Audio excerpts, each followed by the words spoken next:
Assalamualaikum warahmatullahi wabarakatuh. Bertemu lagi dengan saya Imam Nawawi dalam video pembelajaran Web Programming 3. Pada video sebelumnya kita sudah menyiapkan aplikasi perpustakaan dari Web Programming 2. Ya, seperti ini sudah bisa lihat tampilan login. Kemudian sudah pernah dipraktekkan untuk bisa masuk. Kita coba lagi menggunakan user ini, kemudian passwordnya 123456, kita masuk. Nah, ini sudah bisa ya. Nah, cuman ada yang aneh ketika saya kembali ke sini. Di sini tulisannya Pustaka Nuking. Ini salah ketik ya. Kita bisa ubah nanti. Kemudian kita akan pastikan dulu database dari pustaka. Apakah sudah sesuai dengan perintah awal, yaitu persiapan aplikasi perpustakaan. Nah, di sini database-nya kita cocokkan. Ada tabel user ya, dengan database pustaka, tabel user ada ya, kemudian tabel role, kemudian tabel kategori ada, kemudian tabel buku ada. Selanjutnya ada tabel temp ya, tabel temporary belum ada. Kemudian ada tabel booking juga belum ada. Kemudian tabel booking detail juga belum ada. Tabel pinjam dan tabel detail pinjam. Oke. Nah, di sini ada tabel menu, berarti tidak digunakan ya. Kita bisa hapus supaya tidak menambah kapasitas penyimpanan tabel ya. Oke, diklik menu hapus. Jadi baru ada 4. Tadi ada beberapa tabel yang belum ada. Oke, kita akan menambahkan tabel baru dengan cara membuatnya seperti biasa, manual, atau bisa juga teman-teman mahasiswa bisa minta source tabel yang lengkap pada dosen jika diperbolehkan. Terkadang ada dosen yang ingin mahasiswa berusaha untuk membuat seperti ikut pada modul ya. Jadi kita akan praktekkan yang membuat baru. Pertama, tabel yang dibuat ada di sini apa aja tadi yang belum ada. Tabel pinjam, tabel detail pinjam, booking detail, tabel booking sama tabel temporary. Nah, untuk tabel temporary karena dia temporary sifatnya mungkin tidak dibuat manual di dalam PHP MyAdmin, tapi kita buatnya booking saja. Booking detail, dan pinjam dan detail pinjam. Oke, tabel booking terdiri dari 4 kolom. ID booking, varchar 12, tanggal booking date, batas ambil date, dan ID user integer. Kita langsung buat tabel booking. Ada ID booking tadi ya. Kemudian, ini salah. Booking. Dan ada tanggal booking. Selanjutnya ada apa lagi tadi? Batas ambil dan ID user. Batas ambil dan ID user. Masing-masing jenisnya adalah varchar date integer. Varchar 12, ini date, integer. Di booking, di sini ada simbol kunci ya. Simbol kunci berarti menandakan bahwa dia sebagai primary key. Jadi kita di sini index setting primary key. Kalau sudah, kirim dan simpan. Nah, Tabel booking sudah dibuat. Selanjutnya buat tabel baru juga, booking detail. Kasih nama booking detail. Terdiri dari apa aja? Ada ID sebagai ID detailnya, ID booking sama ID buku. Ini ID booking dan ID buku. ID integer, varchar integer, auto increment. Ini ID jadikan auto increment dan primary key ya. Di sini klik untuk auto increment, di checklist. Kemudian ini varchar ukuran 12 seperti yang tadi di tabel booking. ID buku integer. Kalau sudah, kita simpan. Nah, ini booking detail. 1, 2, 3, 4, 5, 6. Baru 6. Selanjutnya kita butuh 2 tabel lagi yang belum dibuat. Silakan Anda buat.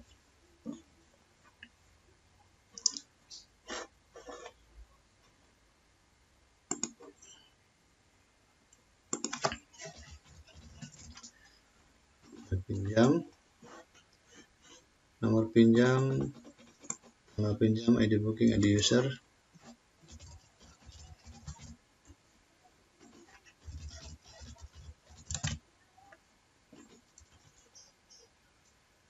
ID booking, ID user, tanggal kembali.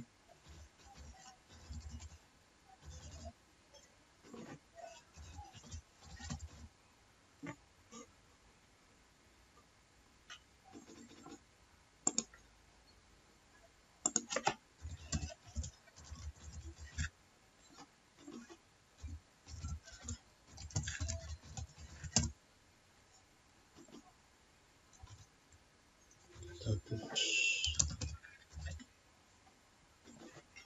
total denda. Nomor pinjam varchar 12. Tanggal pinjam date ini 12. Kemudian ID user integer, tanggal kembali date, tanggal pengembalian date, status enum ya, berupa pilihan, statusnya enum. Kita buat pilihannya pinjam dan kembali. Data integer. Ini dijadikan primary key. Kemudian kita kirim atau simpan.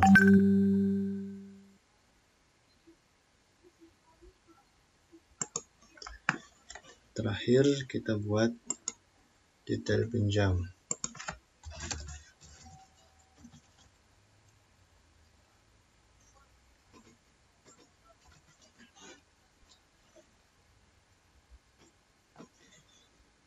Nomor pinjam, ID buku, denda.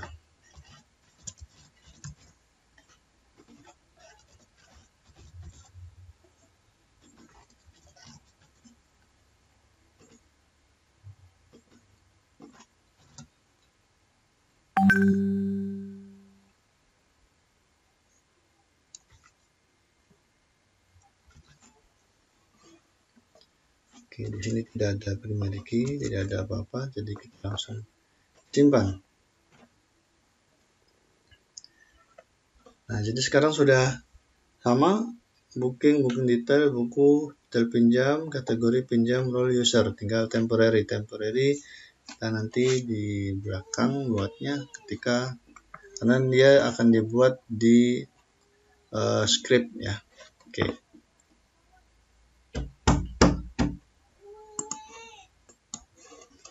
Nah, database sudah siap. Artinya sudah siap untuk melanjutkan pertemuan 2, pertemuan 3 sampai selesai.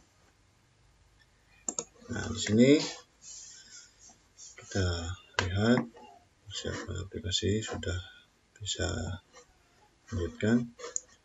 Selanjutnya di pertemuan 2 kita lihat di daftar isinya. Pertemuan 2 membuat tampilan katalog buku dan detail buku. Oke, kita lanjut ke pertemuan 2. Membuat tampilan katalog buku dan detail buku.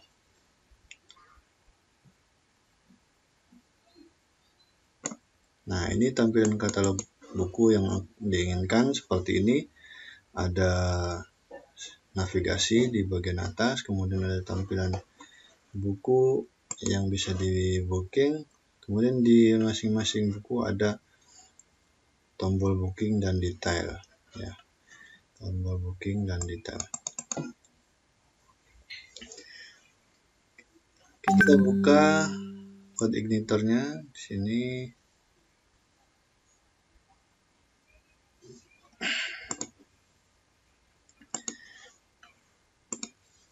Config, oke, pustaka helper. Langkah pertama akan membuat sebuah controller baru yang diberi nama home, ya. Nah, di sini membuat controller home. Kita masuk ke controller, ya. Kemudian kita bikin file baru, beri nama home. Ingat, untuk pemberian nama kelas, ya, harus diawali dengan huruf besar, harus di huruf kapital. Nah, ini control home. Untuk di bagian awal kita copy saja dari welcome, ya, seperti ini. Kita copy semua boleh. Masukkan paste di sini. Ini kita hapus,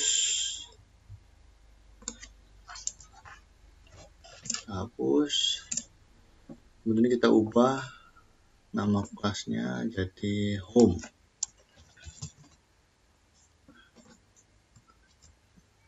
Oke. Di controller home di sini dalam modul ditampilkan bahwa ada perintah untuk meload sebuah model. Ada 3 model, ya, model buku, model user, model booking. Nah, model buku, model user, model booking ini sebuah model. Untuk melihatnya dia ada di folder model, ya, ada di folder model di sini. Folder model. Nah, ada model buku, model user, belum ada model booking. Model ini bisa di-load melalui function construct tadi, ya. Function construct public function construct.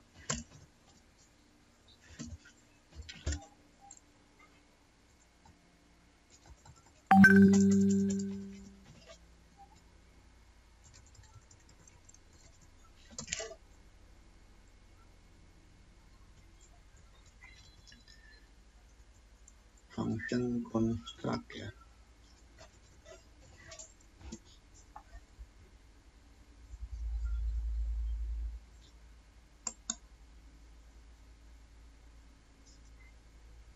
Ini salah, ya.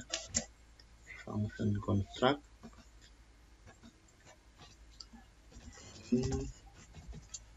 Ini construct. Function construct ini sebuah function yang untuk autentifikasi, ya, untuk pengecekan, kayak untuk load. Pertama kali di load, proses ngeload, ya, proses proses dibuka, apa yang dilakukan. Nah, di sini kita. Jadi untuk meload model tadi bisa dilakukan di sini, bisa juga dilakukan di autoload ya, autoload. Apa perbedaannya? Perbedaannya, jika di autoload, setiap kali kita menjalankan sebuah perintah, ketika itu sudah di load di autoload, maka perintah yang tadi, misalkan tadi membutuhkan model ya, membutuhkan model di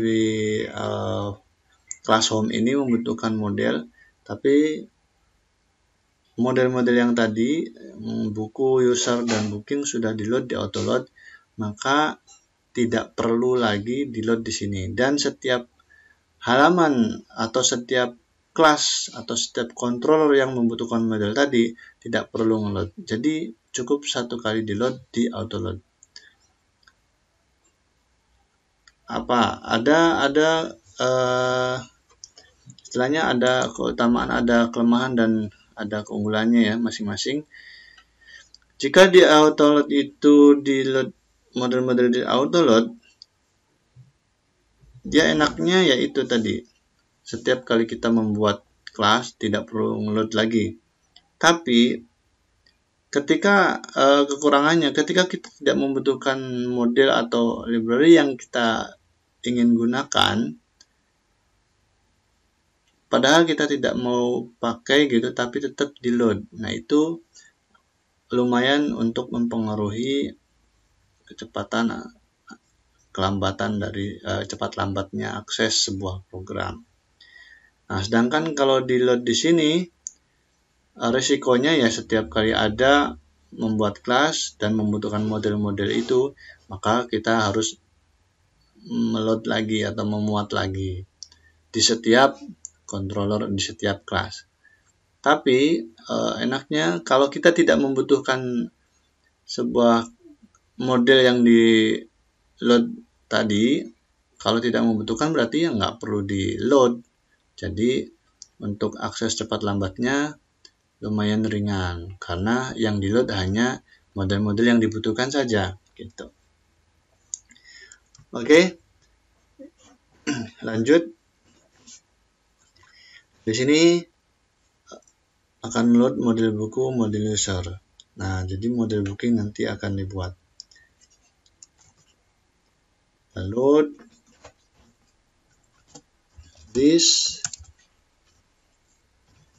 load model. Nah, karena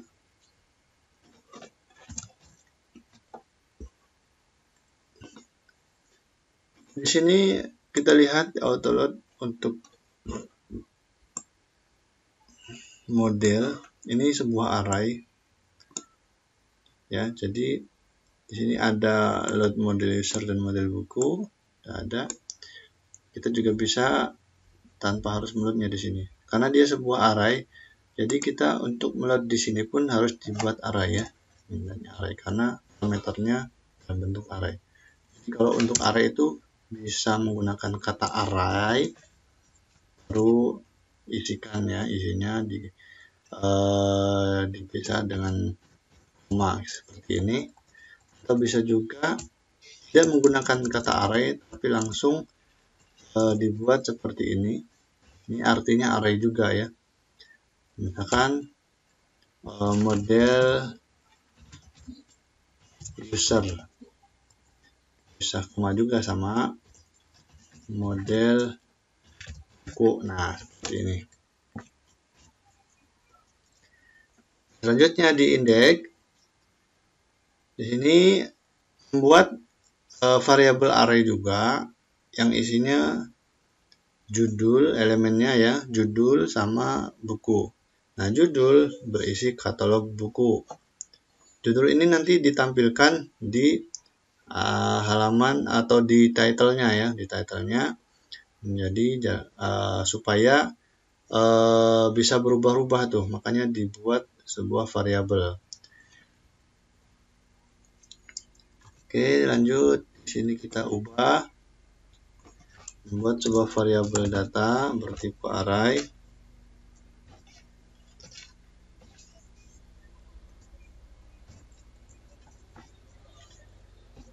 Kita ketik judul,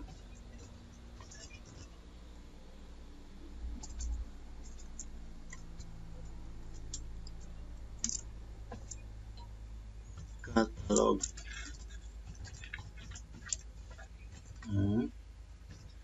Kemudian user, buku ya, buku,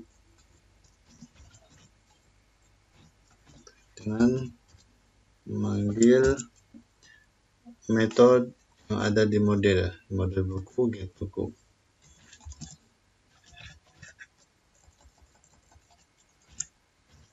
Ini harus sama ya, sesuai dengan yang di load. Kalau di loadnya huruf besar, maka ini ikut huruf besar. Kalau di loadnya huruf kecil, maka ini ikut huruf kecil ya.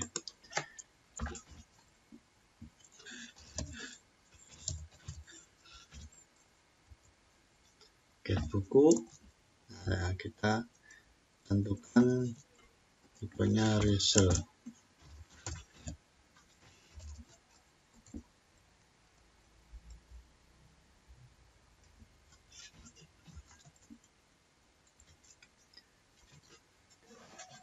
Selanjutnya,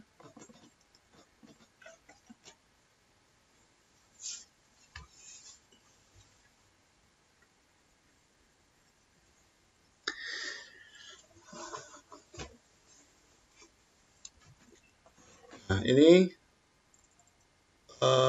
inisialisasi variabel data. Jadi variabel data ini nanti akan dikirimkan ke sebuah file view untuk diakses atau digunakan nilai-nilai ini. Katalog buku sama nilai dari tabel buku. Selanjutnya, nah di sini ada keterangan jika sudah login dan jika belum login. Artinya di sini pengaksesan halaman daftar buku atau katalog ini dikondisikan bagaimana jika yang mengakses itu sudah login dan bagaimana jika yang mengakses itu belum login. Oke, kita coba buat if, karena tadi ada variabel user ya, session user data, kita sudah menggunakan session,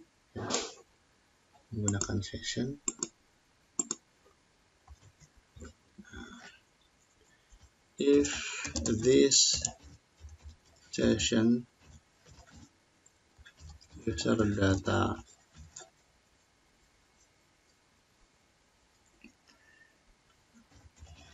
email, artinya gini, jika kan tadi keterangannya kondisinya jika login dan belum login. Jadi untuk ini keterangannya jika ada user yang sudah login. Jadi ketika ada user yang sudah login itu nanti di sessionnya akan tersimpan email dari user tersebut. Ya, akan tersimpan email dari user tersebut. Nah, ya gitu. Ketika emailnya ada gitu, user datanya ada, artinya ketika dia login, maka akan dicari data user. Ya, dia nggak pakai data ya,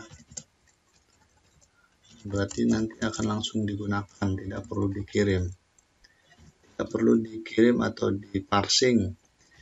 So, this model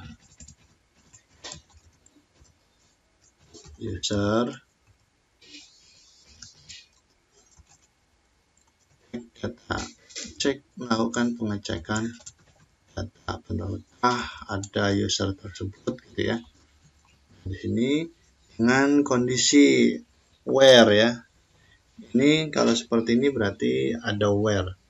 Email sama dengan di session user data email. Nah, seperti itu.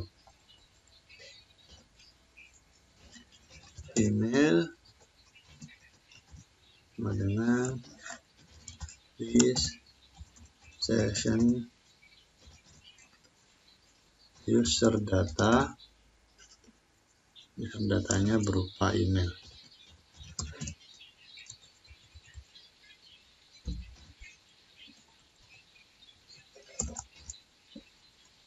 Sini row array, karena menampilkan satu data jadi row array.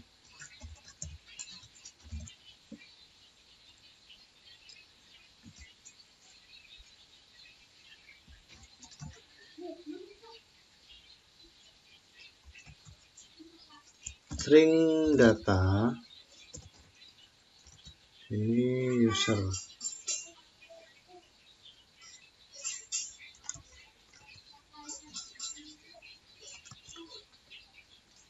User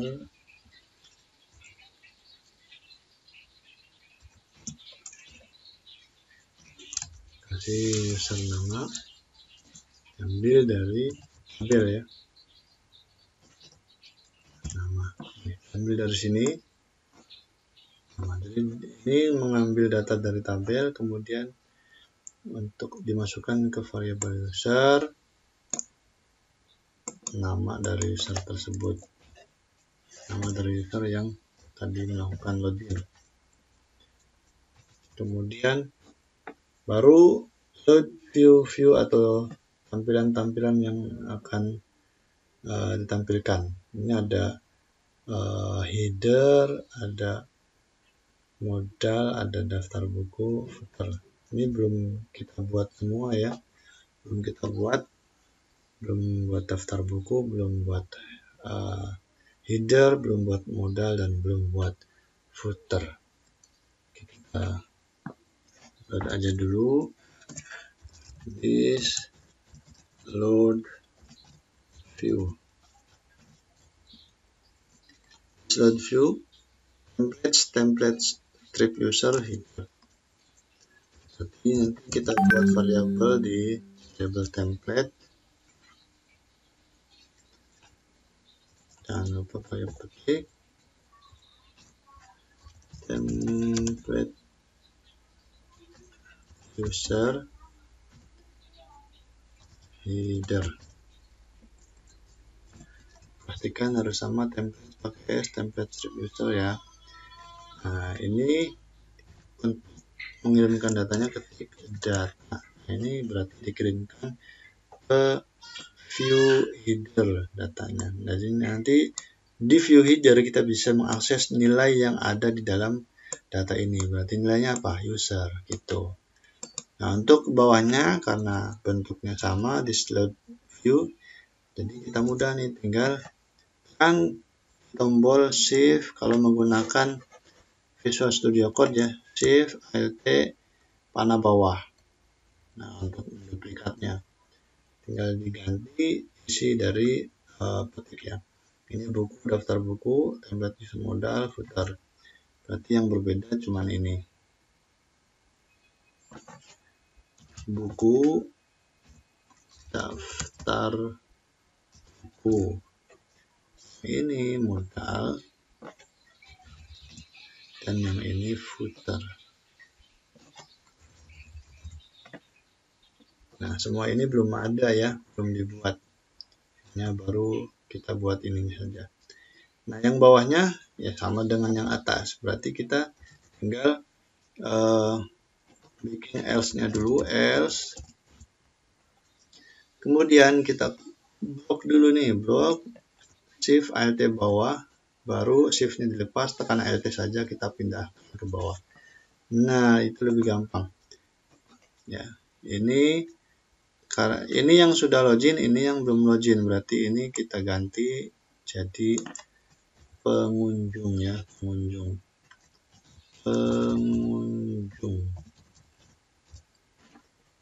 Ini sama ya, seperti ini. Kita simpan. Ini sudah beres untuk indeks dari controller home. Controller home dilakukan pemanggilan view header, daftar buku, modal, dan footer. Nanti selanjutnya kita akan buat view tersebut setelah dibuat sebelum memanggil control home. Nah, di bawah ini baru nih membuat view-nya.